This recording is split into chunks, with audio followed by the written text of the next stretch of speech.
किसको आगे करता है? तेरी तानाशाही नहीं चलेगी, नहीं चलेगी, तेरी तानाशाही नहीं चलेगी, नहीं चलेगी। जो नाम लगभग तय माना जा रहा था, जिस चेहरे ने पिछले 4 महीने से चुनावी तैयारियां भी शुरू कर दी थी, आखिर आखिरी वक्त पर उसका टिकट क्यों कट गया?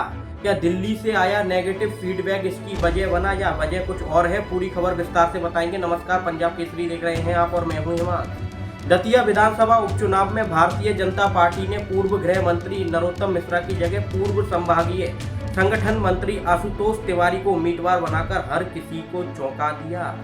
अब सबसे बड़ा सवाल यही है कि आखिरी ऐन वक्त पर ऐसा क्या हुआ कि लगभग तय माने जा रहे नरोत्तम मिश्रा का टिकट कट गया। सूत्रों के मुताबिक 6 जुलाई को मुख्यमंत्री मोहन यादव से मुलाकात के बाद प्रदेश भाजपा ने केंद्रीय नेतृत्व को दतिया सीट के लिए नरोत्तम मिश्रा का सिंगल नाम भेजा था, लेकिन इसके बाद दिल्ली में कराए गए फीडबैक ने पूरा समीकरण ही बदल दिया। बताया जा रहा है कि पार्टी को मिली आंतरिक रिपोर्ट उम्मीद के मुताबिक सकारात्मक नहीं मिली थी। यहाँ तक कि नरोत्तम मिश्रा के बेटे सुकर्ण मिश्रा को लेकर भी संगठन स्तर पर फीडबैक लिया गया, जिसके बाद केंद्रीय नेतृत्व ने जीत की संभावना को प्राथमिकता देते हुए आशुतोष तिवारी के नाम पर उसके बाद मोहर लगा दी गई। लेकिन कहानी सिर्फ फीडबैक तक सीमित नहीं बताई जा रही है। राजनीतिक गलियारों में चर्चा है कि अगर नरोत्तम मिश्रा ये उपचुनाव जीत जाते तो उनकी मंत्रिमंडल में धमाकेदार वापसी लगभग तय मानी जा रही थी। इतना ही नहीं, उन्हें एक बार फिर प्रभावशाली विभाग मिल सकता था और प्रदेश की राजनीति में एक नया पावर सेंटर उभर कर सामने आ जाता।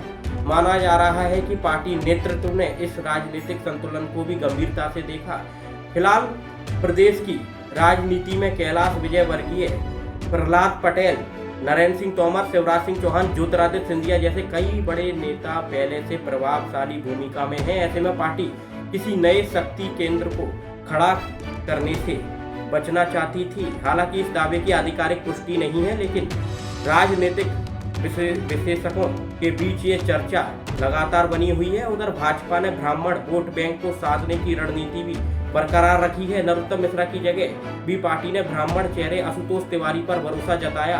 दतिया ने ब्राह्मण और जाटव मतदाताओं की बड़ी संख्या है। आपको बता दें कि इस संख्या को देखते हुए भाजपा की सोची समझी चुनावी रणनीति के बाद ही ये टिकट फाइनल किया गया है। सबसे ज्यादा चर्चा इस बात की है कि नरोत्तम मिश्रा को केंद्रीय गृह मंत्री अमित शाह का भी करीबी माना जाता है। कई राज्यों के चुनावों में वे पार्टी के रणनीतिकार की भूमिका निभा चुके हैं।